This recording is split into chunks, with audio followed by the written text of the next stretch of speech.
Pengamat tata ruang Profesor Rumawan Salain mengatakan, jumlah penduduk Kota Denpasar saat ini mendekati 900.000 jiwa. Jika jumlah penduduk mencapai 1 juta jiwa, maka Denpasar dapat disebut sebagai kota metropolitan. Hal ini bisa cepat tercapai karena jumlah penduduk Kota Denpasar setiap tahunnya selalu meningkat akibat pertambahan duktang. Saat menyandang kota metropolitan, Denpasar harus memberikan pelayanan penduduk setara dengan metropolitan, baik dalam penyediaan air, sampah, sekolah, pekerjaan, ruang publik, termasuk hiburan menjadi kewajiban pemerintah.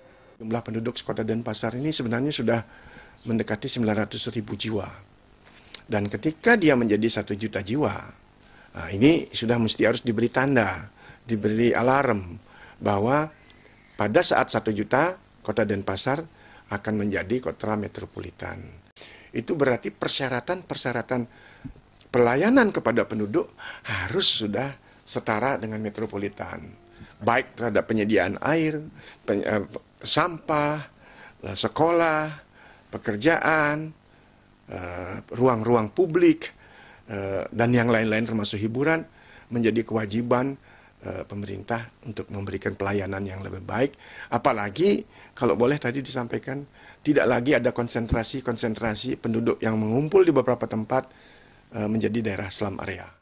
Profesor Rumawan Salain menambahkan, dengan adanya kemungkinan tersebut, Denpasar mestinya sudah menyiapkan berbagai strategi.